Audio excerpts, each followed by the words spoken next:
Assalamu alaikum, and welcome to another episode of the Chocolate Shake.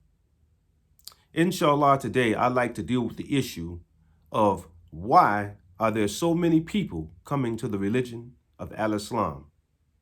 It seems to me that every day I cut that television on or I go to social media, I'm seeing some new entertainer, some sports figure, or some important person in our world becoming Muslim.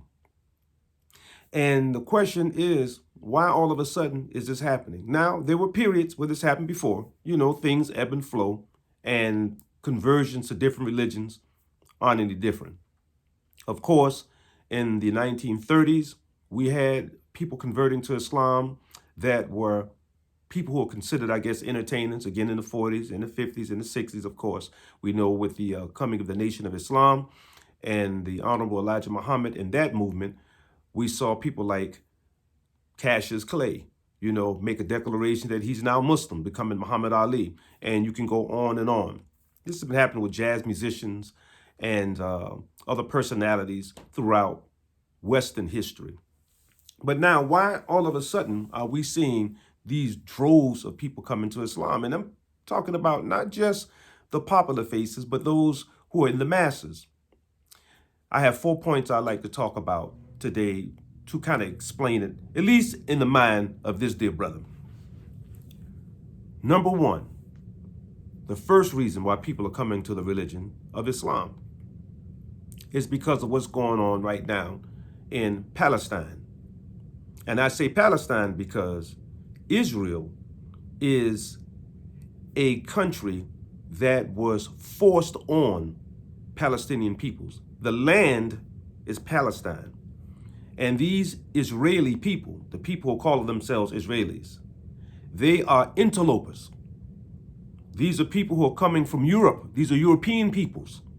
And if they have any roots in the Middle East, their roots to the Middle East is equivalent, and probably less so, than my, as a Black American, roots are to Mother Africa.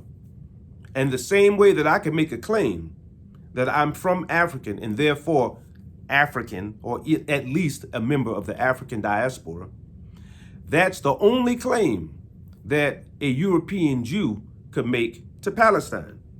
Because European Jews, or those Jews that are coming out of Europe, these people have no direct claim on Palestine. No more than I have a direct claim on any African countries, Senegal, Ghana, Guinea, Gambia.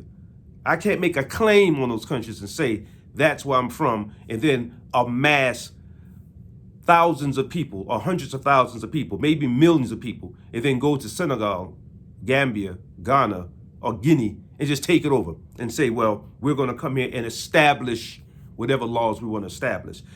Damn be the people who are there, right? So what we're looking at in Palestine is basically just another European colonial project.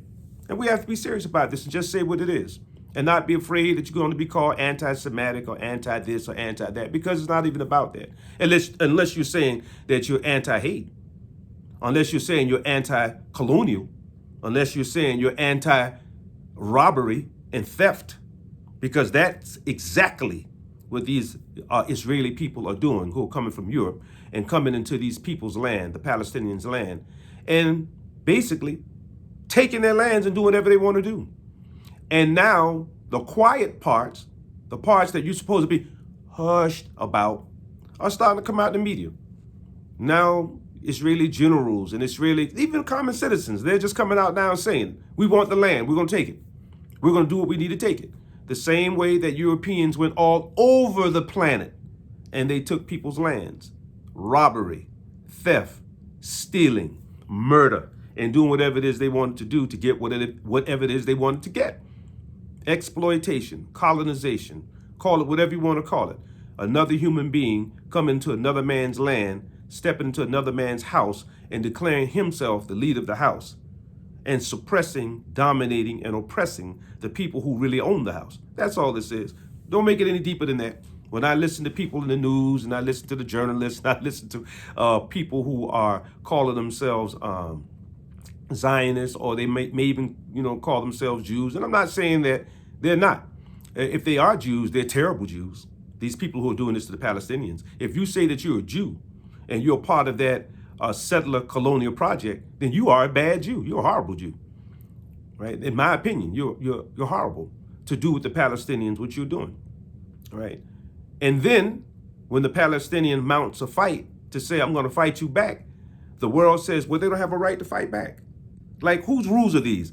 That sounds like typical white man law when you talk about, well, I hear it as a black man, right? It's the same thing that they did to African peoples and the same thing they do in America, right? If you're white, it's right. And whatever we say goes. Even when we're killing your children, oppressing you, keeping you from having jobs, cornering you off to certain neighborhoods, you're carted off to certain neighborhoods, redlining you, not allowing you to live your life, getting in your way, right? Every obstacle that can be put in a black man's way in America has been put there. And then once they put them there, look at you when you get tired of trying to get over these obstacles and you do what's natural for human beings to do and you start to fight back, then they say, oh, these people are violent. These people are like animals. These people they're horrible people, right? So being a black American man and having the experience that we went through, we know what the Palestinians is going through. And that's why you see the alignment. You see the natural alignment between the black and the Palestinian now, right? Well, it should be a natural alignment. I do hear some black folks who are saying, we need to concentrate on our own issues and not give so much concentration to the Palestinians. And of course, as a Muslim, I say that's it's unintelligent. It's horrible. Anytime people are needing help, you help them. The job of a strong man is to help the weak man. The job of the free man is to help his oppressed brother, right? When you believe in Allah and you have that type of morality in your chest, then tribe and race and ethnicity, these things become secondary and morality becomes primary, knowing your place as a strong man or knowing your place as a moral man. How about that? So one of the reasons why people are coming to Islam is because they're seeing what's going on in Palestine. And the people, they've had it. They're upset. And they're saying, we need to do something about this. And when they look at the issue, they're saying, wow, look at these people and how they're fighting back. What is giving them the fuel to put up with that? What's giving them the fuel to hold their heads up high and mount a defense against such an atrocious attack on them? These people have the most powerful countries in the world, European countries and America, backing them up. That is, the Israelis are being backed up by the West, the Western powers. And here you have a group, a small group. These people probably are no more than about 4 million people. Not on just in Gaza. I'm talking about Gaza and also the West Bank. Maybe 4 million people, 5. And they're standing up and fighting back against a seriously mechanized, heavily supported machine. You're talking about raging against the machine. Woo, man. These people really are doing that. And in my opinion, they're doing a very good job at it. So when people start to look at this conflict and look at these people, these Palestinian people who are overwhelmingly Muslim, they said, let me look at this religion. Let me look at what's fueling these people. This Islam or these Muslims. Let me check them out and see what this is all about. And as people start to take a look at Islam, they start to see, oh, wow, I already believe that. Like, I feel akin to that. Reading this Quran and looking at the lifestyle of this man calling himself a prophet and the messenger of Allah, that is Muhammad, on him be peace, this seems to make sense to me. It seems to be natural. Oh, I never looked at it that way. Because in my country, everybody's telling me that this is a horrible religion, that these people are monstrous, that these people are simple and backwards, and they believe in a religion that, made sense 1,000 years ago, but make no sense in modern time. And then they start to see that Islam is a very natural religion. Point 2 of why people are coming to Islam. So once people peer into what's going on in the Middle East, and they start to see what's fueling the Palestinian, and that's by and large the religion of al-Islam. Now the second piece comes in. It's natural for the human being to believe in Allah or God. So in the West, this is always something that's debated. And it goes back and forth about belief. Do we believe? Do we not believe? Am I atheist? Am I agnostic? Right? When you talk to a Westerner, what really leads the West is not Allah. It's the dollar. Right? They don't worry about any profit except the profit margin. Where in the East, we have all of these people who believe in Allah and the Prophet Muhammad. So there you have a difference. And as people start to peer into what's going on in the Middle East, they start to appreciate the simple belief in the one God. That you yourself, or we ourselves, are not Allah subhanahu wa ta'ala. God, highly glorified is He. That man is a fickle creature. We're here today and there tomorrow. We're up here and we're down there. We're in and out all the time, right? Moving on our egos and emotions, trying to learn how to balance the emotion and how to balance the intellect. That's what the human being is, right? And in the West, you know who Allah is in the West? It's every individual walking out there. They believe that they're God. God is between their two shoulders. It's what's in their head.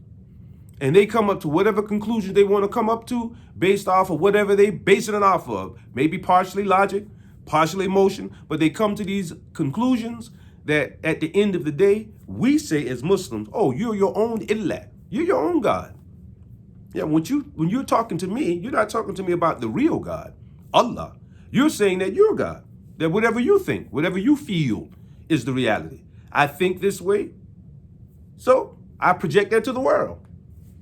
I feel this way, so I project that to the world. So what I think and what I feel is all important, not some invisible, entity in the sky, right? And they laugh at us, ha, ha, ha, ha, ha, until you start to see a society turn into turmoil, or you see the society fall and it start to go through a free fall. Now, all of a sudden, people are looking for direction and directives. They're looking for what's intelligent, and they want to eschew what's unintelligent. They want to be saved. So when they look at the Palestinian and the conflict that's going on with them and these European Jews that are coming in, we'll just call them Israelis.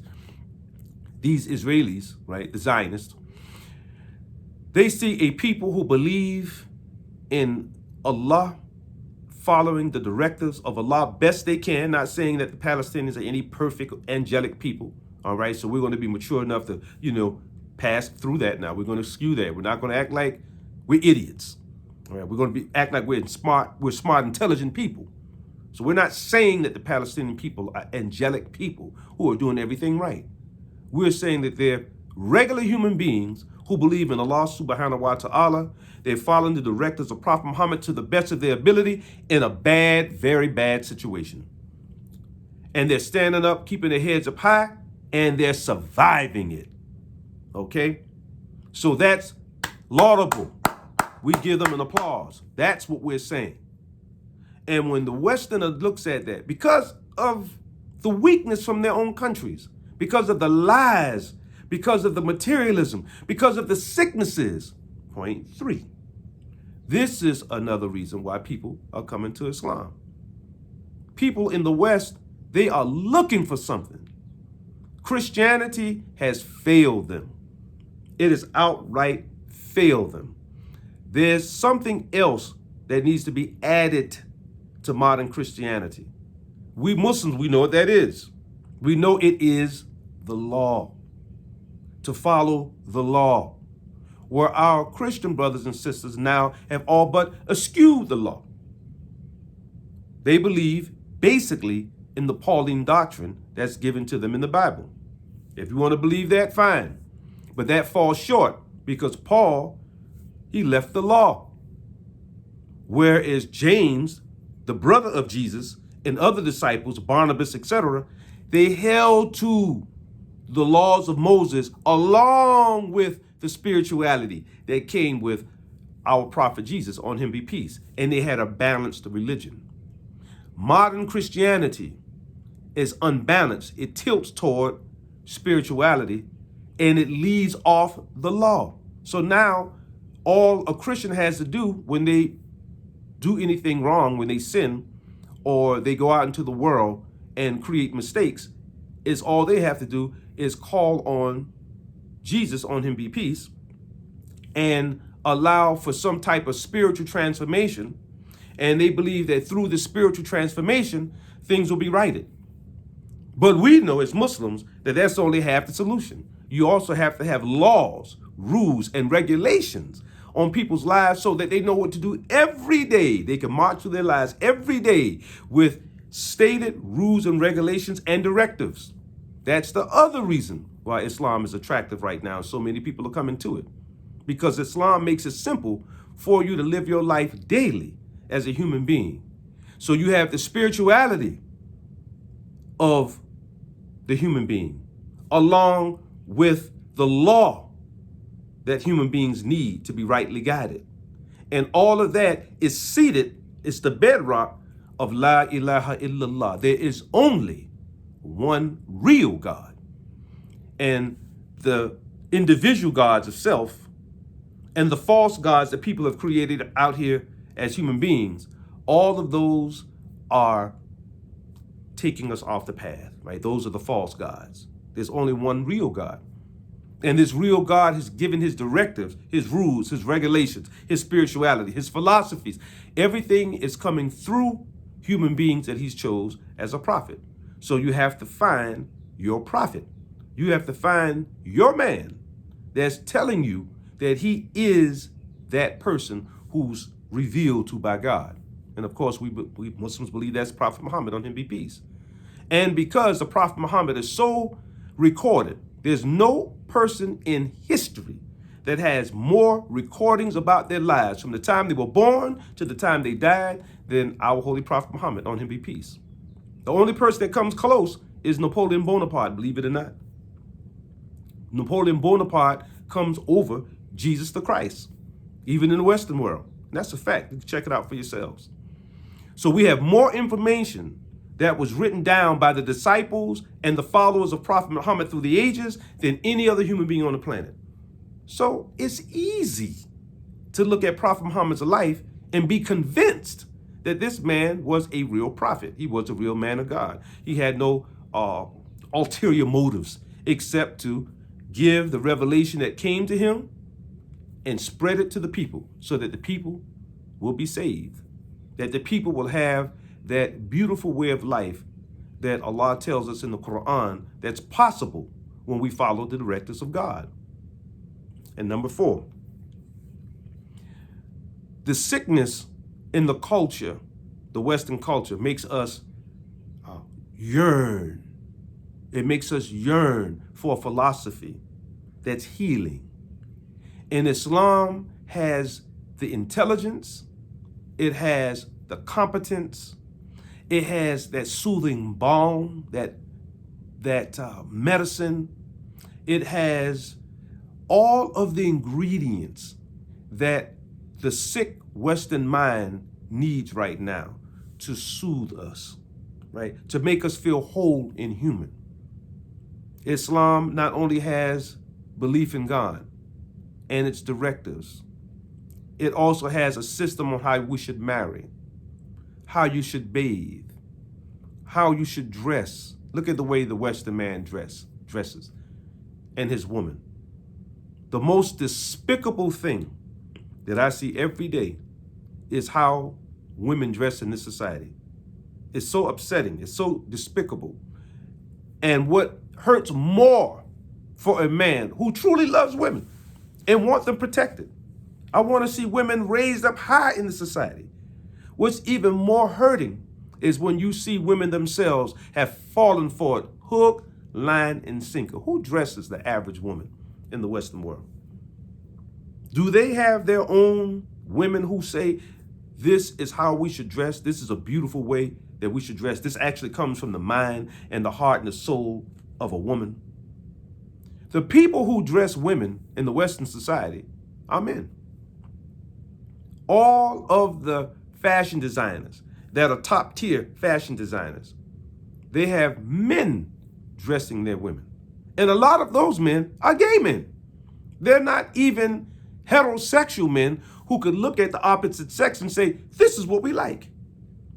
So, in fact, they're gay men who are looking at women, and they're looking at women through the lens of a man who, in fact, loves the same sex. So it's so screwball, it doesn't make any sense at all. And when women started to actually take off their clothes, when they started to show their bodies and show their beautiful parts of their bodies, we had that on record here in America, how that started. How the capitalists use psychologists to say, how can we sell our products? What's the best way to sell a product? And the best way to sell a product is not to show the product as it is, but take a woman that's considered a beautiful woman, dress her down, take off all her clothes down to a bikini or some underwear, and then you put the product next to her, and the product will sell like hotcakes. And psychologists who came out in the 30s and the 40s telling women that, oh, isn't it hot outside? Yeah, take a little bit of those clothes off. Oh, why you got those shoes on like that, that long dress? You know, lift it up a little bit, right? All of these things now go back to men wanting women to be what they want them to be. So now in the early days, it was the heterosexual man. Nowadays, it's the homosexual man. But either way, it's men dressing women, but women thinking that they're dressing themselves. Oh boy, what a trick. So for this reason, these sicknesses that are in the society, and people may not be able to put their finger directly on it. And I'm the one of the first to say that. For years, even myself, you have confusion about what's going on out here. It's like the movie The Matrix, right? You know, Neo knew before he became the one, he knew something was wrong, but he couldn't quite put his finger on what is going on out here, right? But he felt it. He had dreams. He had inspirations to tell him, man, it's a game being run on you. You're living in an unnatural situation. You're not living in the natural world. And this is my conclusion on this particular subject about Al-Islam. Allah tells us in the Quran, chapter 30, I think about verse 30, he tells us that he created the human being on the pattern of fitr, right? He created us in a very natural way and gave us a natural disposition for this place that we call the planet Earth. That the human being, we are right where we're supposed to be, and we have a natural way of dealing with this ard, right? This earth, this planet called Earth. So we naturally fit in here. If you go back to Allah and you go back to his prophets, the rules, the regulations, the directives, the philosophies, everything is very natural to us. And when you go outside of the hikmah, the wisdom of the great prophets and the great divines, then you become very unnatural, okay? And your mind and your soul starts to know that through time. So now, this is the other part about the West. The people are waking up. They feel that they're in some type of matrix. They feel like something's not right.